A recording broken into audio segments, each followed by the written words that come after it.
नमस्कार दोस्तों। सभी व्यक्ति के जीवन का अपना अपना संघर्ष होता है।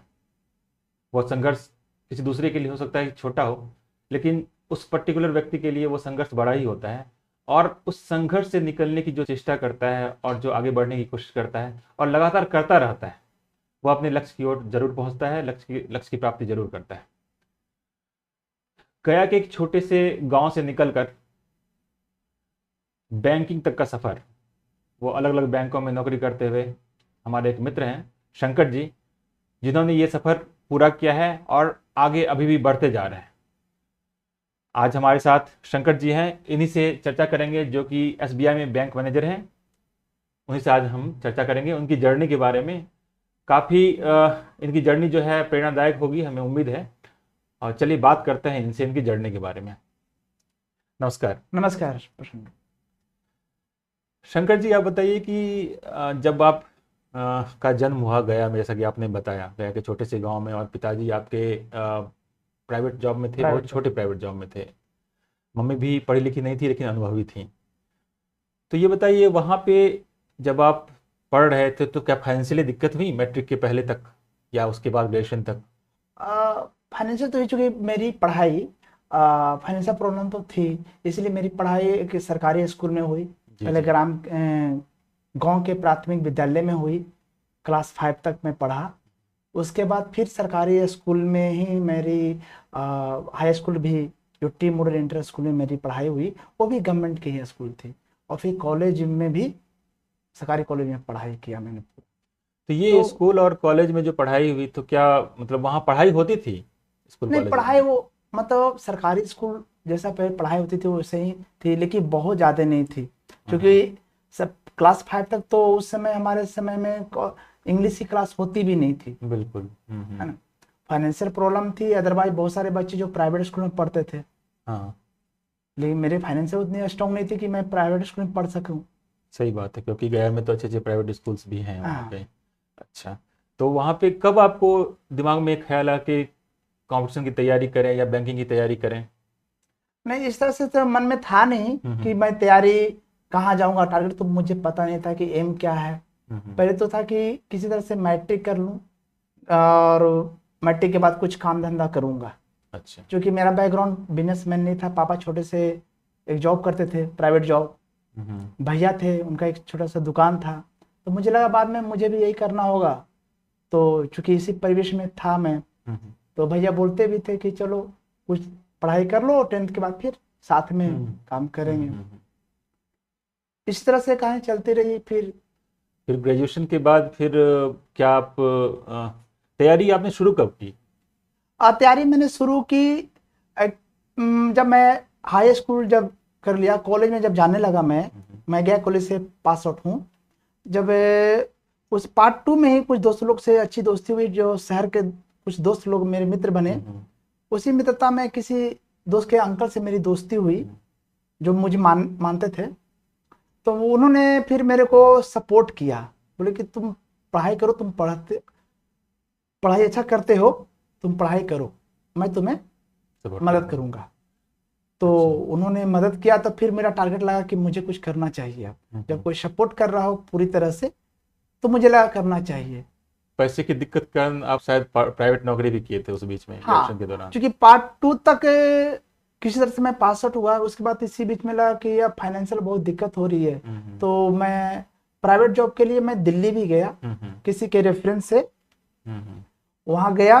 और मैंने आउटलुक मैगजीन में प्राइवेट सेल्स एग्जीक्यूटिव के रूप में 10 से 15 दिन मैंने ट्रायल बेसिस पर मैं काम भी किया। अच्छा।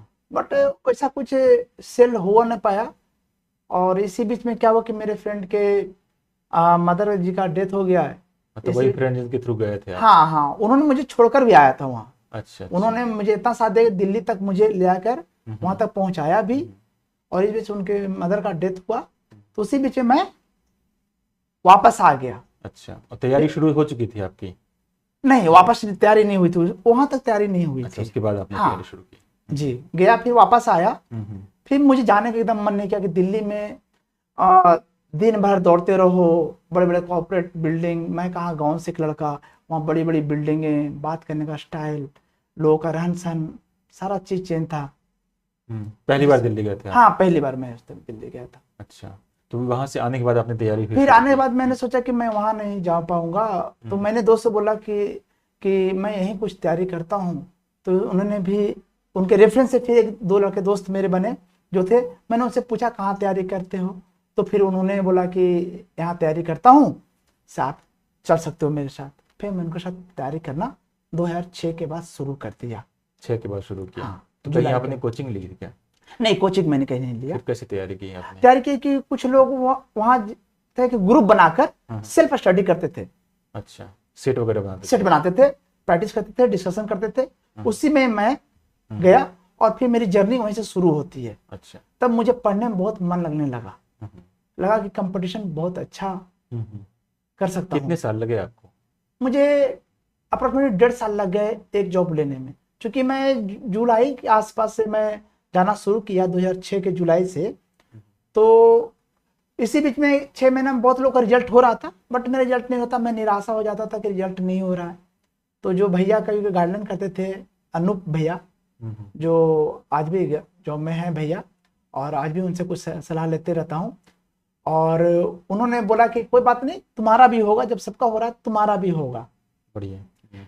तो इसी कॉन्फिडेंस के साथ मैंने लगा रहा, और लास्टली अंततः मुझे सफलता मिली कि मुझे Andhra Andhra bank, union bank और यूनाइटेड बैंक ऑफ इंडिया, तीनों में मेरा रिजल्ट एक बार हुआ।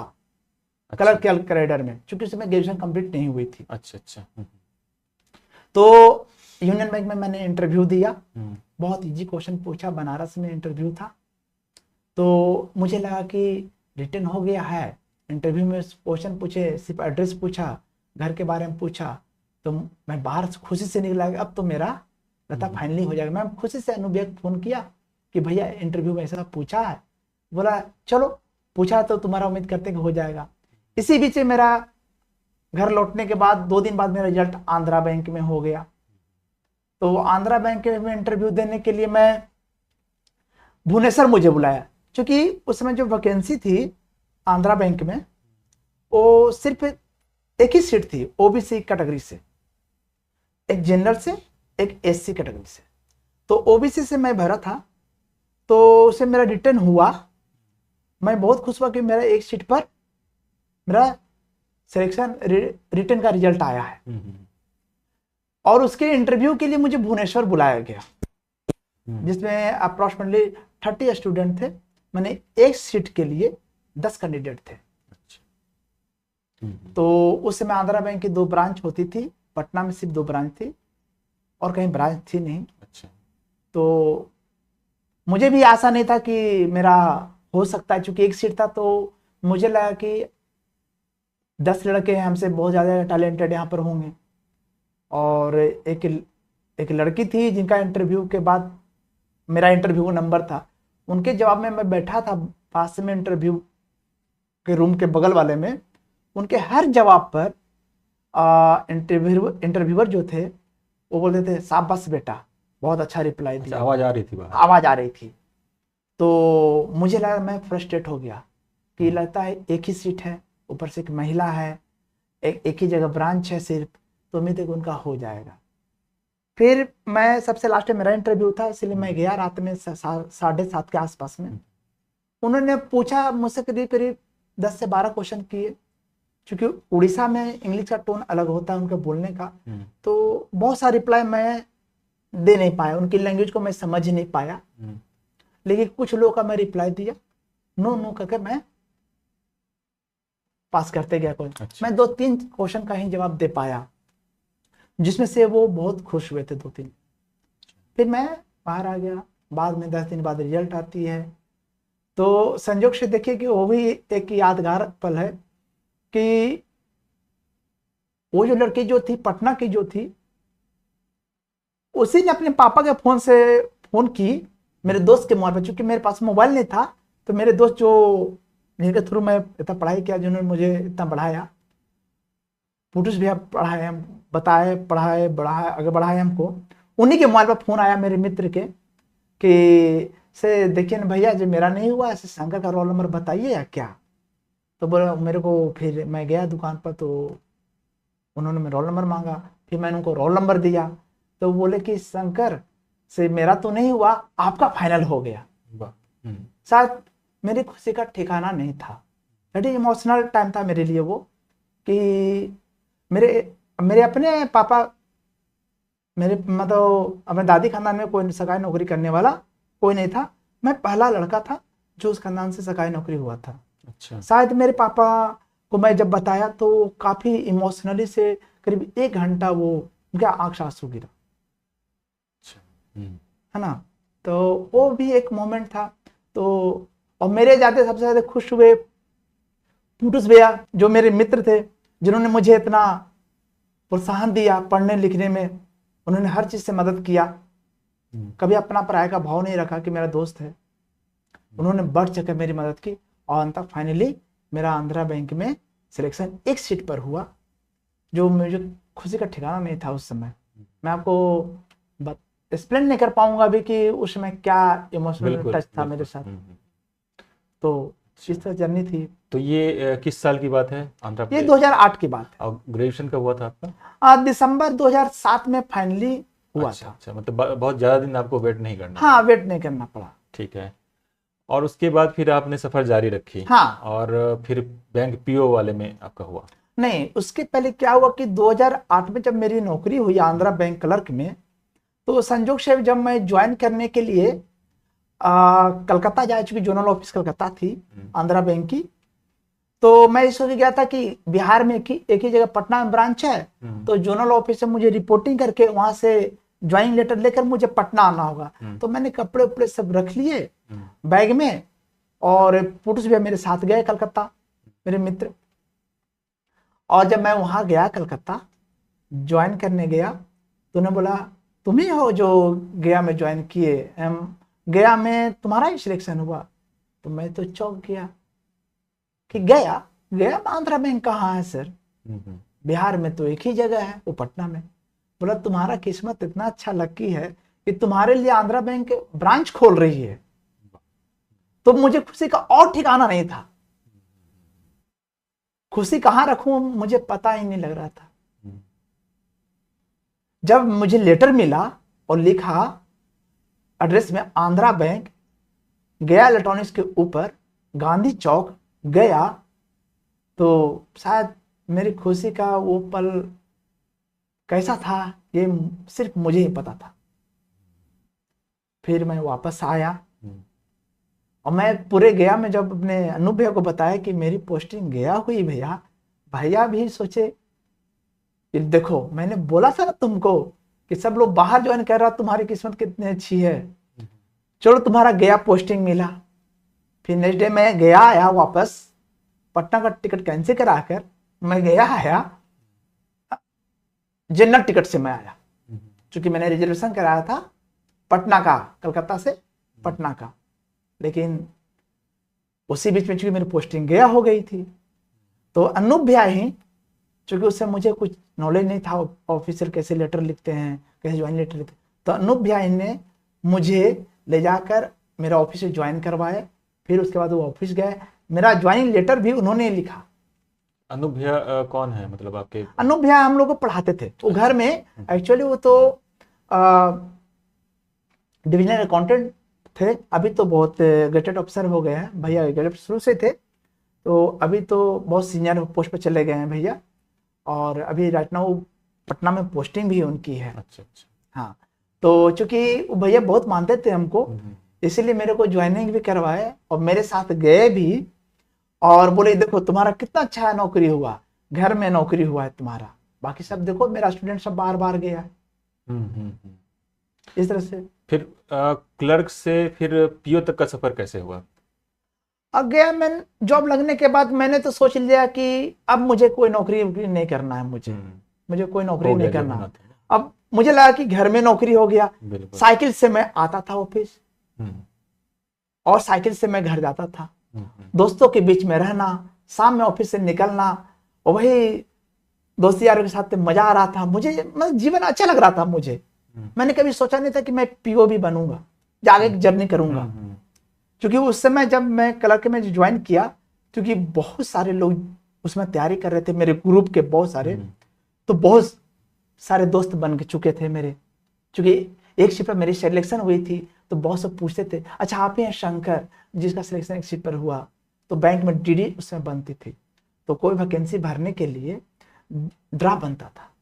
तो ड्राफ्ट, चूंकि मैं वहां पोस्टिंग था, तो मेरे दोस्त लोग में बहुत सारे लोग आते थे, करीब करीब एक दिन में 100-150 के डीडी बनते थे। मेरे ब्रांच में बोलते थे, यार तुम्हारा कितना सर्किल है कि डीडी बनाते थे, मुझे साइन करते थे, मेरे हाथ थक जाते हैं यार।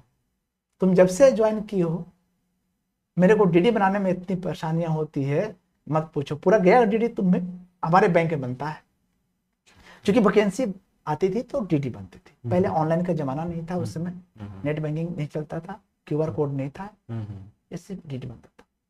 अच्छा, तो फिर वो सफर पीओ तक पहुंचा इस तरह से। हाँ, उसके बाद क्या हुआ कि मेरे सारे जो बहुत सारे दोस्त थे वो तैयारी कर रहे थे। मैं ये चीज खुश था कि मेरे गया पोस्टिंग, यार मुझे तैयारी नहीं करना है, मैं सब दूसरों के साथ खुश था। लेकिन इसी बीच में क्या हुआ, धीरे धीरे मेरे सारे दोस्त जो थे, सारे फ्रेंड लोग बाहर पीओ बन के चले गए। अब मुझे फील होने लगा कि मैं तो यहाँ अकेला बच गया, मैं अब क्या करूं? तो मुझे भी लगा कि अब तैयारी करना चाहिए। तो मेरा एक फ्रेंड बोला कि अब तुम भी तैयारी कर लो। फिर अनु भैया भी बताए कि तैयारी करो पीओ का और तुम भी ऑफिसर बनो। तो फिर मैंने नौकरी के बाद सुबह मैं 6 बजे निकलता था घर से साइकिल लेकर, और अनूप भैया के घर पर प्रैक्टिस करने जाता था मैं सेट का, पीओ का, 6 से 8, साढ़े 8 तक। उसके बाद फिर मैं 9:30 तक मैं ऑफिस पर चला जाता था। तो जॉब करते हुए मैं सुबह और शाम में एक और फ्रेंड के यहाँ मैं तैयारी करने जाने लगा। अच्छा, तो नौकरी करते हुए आपने सेल्फ स्टडी की? जी। अच्छा। और एक हमारा ग्रुप था सेल्फ स्टडी का। मैंने कभी कोचिंग नहीं गया, हमारा पूरा ग्रुप कोचिंग कभी नहीं गया। जितने भी ग्रुप में 10, 12, 15 लोग थे, कभी वो कोचिंग ज्वाइन नहीं किए, वो सिर्फ सेल्फ स्टडी से करते थे। उसी सेल्फ स्टडी में भी था उन्हीं लोग के साथ। तो सुबह में अनुभ्या के पास और शाम में किसी और दोस्त लोग के पास जाता था, वही तैयारी करते रहा। तो फाइनली 2010 में मेरी 2009 से रिजल्ट होना शुरू हो गया था मेरा पीओ का। बहुत सारे पीओ में रिजल्ट हुआ था रिटर्न, बट फाइनली किसी में हुआ नहीं। लास्ट में सेंट्रल बैंक का इंटरव्यू मैंने दिया 1 जनवरी 2010 को, मौर्य लोक पटना में, उसका जोनल ऑफिस था। जिसे मेरा एक दोस्त अभी जो ज्योग्राफी का प्रोफेसर है सिन्हा कॉलेज में, विजय कुमार, डॉक्टर विजय कुमार, वो मेरा दोस्त सुबह 4 बजे भोरे मुझे लेकर पटना आया इंटरव्यू दिलाने। और मुझे वो भी वाकई याद है कि हमने ड्रेस भी जो चेंज किया इंटरव्यू के लिए, वो मौर्य लोक के सीढ़ी पर मैंने किया था। वो पल भी मुझे याद है। और विजय मेरे साथ मेरा फ्रेंड था। तो मैंने भी नहीं सोचा था कि मेरा हो सकता है इसमें होगा कि नहीं होगा, क्योंकि ऑलरेडी 8-10 पीओ में मेरा नहीं हुआ था इंटरव्यू में फाइनली। तो थोड़ा फ्रस्ट्रेशन तो था ही कि अब पता नहीं इसमें होगा कि नहीं, मुझे भी नहीं पता। बट ऊपर वाले की दया थी कि मार्च में जब रिजल्ट आई उसे मेरा फाइनली सिलेक्शन हो गया। और मेरे ग्रुप के 2 लड़के लड़कियों को और का हुआ था। तो फाइनली मैं मार्च 2010 में मैं पीओ भी बन गया सेंट्रल बैंक में। बढ़िया। उसे मैं बहुत खुश का ठिकाना भी नहीं था, उसे बहुत खुश था कि अब मैं भी पीओ बन गया हूं, अब मैं भी बाहर जाऊंगा। अच्छा, फिर वहां से फिर क्या आपने तैयारी जारी रखी? हाँ, उसके बीच में मेरी तैयारी, चूंकि मार्च में सिलेक्शन हुआ था और मैंने 29 मार्च 2010 को मैंने सेंट्रल बैंक पीओ में as a PO Chas Bokaro में मैंने ज्वाइन किया था। और उस चूंकि फरवरी में, अब मुझे एग्जैक्ट याद नहीं है, दिसंबर या जनवरी फरवरी में एसबीआई एसोसिएट की फॉर्म आई थी, एसबीआई पीओ का, जो मैंने फिलअप ऑलरेडी किए हुए था। उसका एग्जाम मेरे सेंट्रल बैंक पीओ की ज्वाइनिंग के बाद हुआ। अब डेट तो एग्जैक्ट याद नहीं है, लेकिन इंटरव्यू का डेट मुझे याद है। तो लगता है कि अप्रैल मई में उसका रिटर्न हुआ था। और मैंने पटना एलएचओ में, एसबीआई के पटना एलएचओ में मैंने 20 जुलाई को इंटरव्यू दिया। मतलब लोकल हेड ऑफिस। अच्छा। जो एसबीआई का स्टेट बैंक ऑफ इंडिया का लोकल हेड ऑफिस है, मैंने वहां इंटरव्यू दिया पीओ रहते हुए वहां, क्योंकि मैंने ऑलरेडी फॉर्म ज्वाइनिंग के पहले भरा था, इसलिए मुझे एनओसी भी तो परमिशन मिल गई थी सेंट्रल बैंक ऑफ इंडिया से। तो मैं ये सोच कर आया था स्टेट बैंक में कि चूंकि 1 अप्रैल 2010 से एनपीएस लागू हो गया था बैंकिंग इंडस्ट्री में, उसमें क्या था, पेंशन में नहीं था। क्योंकि मैं 29 मार्च को ज्वाइन किया था, इसलिए मैं पेंशन में था। तो ये सोच कर इंटरव्यू देने आया था कि चलो मैं तो पीओ बना हूँ ऑलरेडी, मुझे ज्वाइन वाइन नहीं करना है, मुझे चलो इंटरव्यू मैं दे देता हूँ। मैंने इंटरव्यू तो दे दिया और बहुत लाइटली लिया, बहुत लाइटली मैंने इंटरव्यू दिया, कोई सीरियस होकर मैंने इंटरव्यू नहीं दिया था।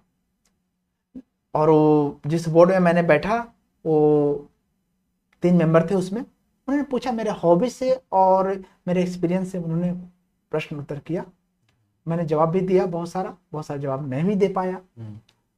और फाइनली अक्टूबर में मेरा सिलेक्शन इसमें भी हो जाता है स्टेट में 2010 में। तो फिर आप ने कहा कि आप बोले थे कि ज्वाइन नहीं करेंगे, तो फिर आपने ज्वाइन क्यों किया? हाँ, क्योंकि मैं फाइनली तो ज्वाइन नहीं करने वाला, क्योंकि मैं पेंशन में था। कुछ लोगों ने बोला तुम पेंशन में हो और अब एनपीएस ज्वाइन करोगे तो शायद अच्छा नहीं रहेगा। तो जो मेरे ब्रांच मैनेजर थे सेंट्रल बैंक पीओ में, जहां मैं था चास में, वो ब्रांच मैनेजर बोले कि बेटा तुम ज्वाइन करो स्टेट बैंक, तुम्हें सेंट्रल बैंक से कहीं बेटर ऑप्शन है तुम्हारे पास, और एकदम ज्वाइन करो और तुम्हें बहुत राहत मिलेगी बहुत सी चीजों से जो सेंट्रल बैंक में नहीं मिल पाएगा, आप ज्वाइन करो। कहने का मतलब ये हुआ कि मेरा मन तो नहीं था, लेकिन उन्होंने ऐसा ब्रेन वॉश किया मेरा कि फाइनली मैं ज्वाइन करना पड़ा मुझे। उन्होंने इतना प्रेस किया। तो अब आपको क्या लगता है कि वो ज्यादा बेहतर था या ये ज्यादा बेहतर? अब मुझे, लेकिन ज्वाइन करने के बाद कुछ सालों के बाद मुझे महसूस हुआ कि सर ने सही बोला, सही डिसीजन लिया आपने, बहुत अच्छा डिसीजन लिया। क्योंकि जो फैसिलिटी स्टेट बैंक देती है वो फैसिलिटी दूसरे बैंकों में नहीं थी। अच्छा, तो जो बच्चे हैं, नए तैयारी करने वाले बच्चे या कर भी रहे हों, बहुत बार फेल्योर देखते हैं लोग, उनके लिए कुछ बताना चाहेंगे? हालांकि आपका मैं बाद में मैं आपसे रिक्वेस्ट करूंगा कि उसके लिए भी एक क्लास लें कि कैसे तैयारी की जाए पूरी तरीके से, पूरी क्लास होगी। लेकिन अभी आप थोड़ा ये बताएं कि क्या बच्चों को क्या एक बताना चाहेंगे कि कैसे तैयारी करे वो?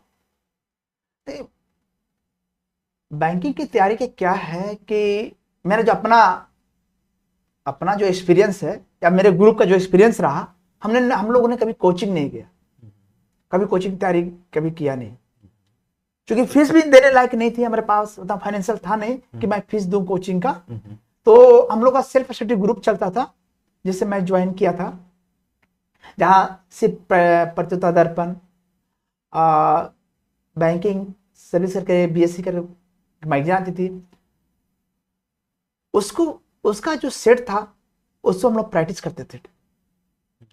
और बैंकिंग में क्या था कि अभी भी मुझे वही लगता है कि सिर्फ प्रैक्टिस करने से, और अब तो बहुत सारे सब्जेक्ट जोड़ दिए आज के डेट में, कि जिससे मैं तैयारी करता था उसमें कुछ सब्जेक्ट थे, रीजनिंग थे, मैथ्स थे, इंग्लिश थे, करंट अफेयर्स थे।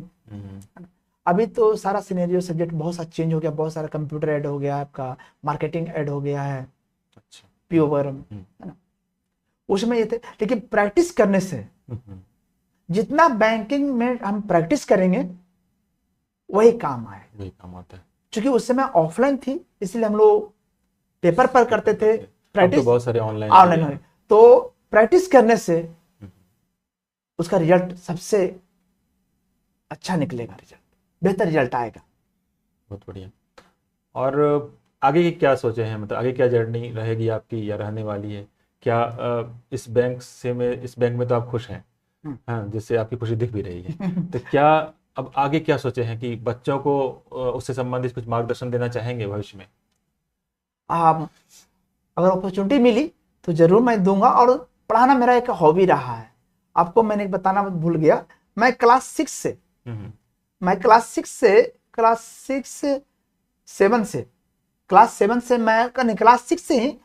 गांव में ट्यूशन पढ़ाता था, क्योंकि मेरे पास ऑप्शन नहीं था बहुत सी चीज़ों का।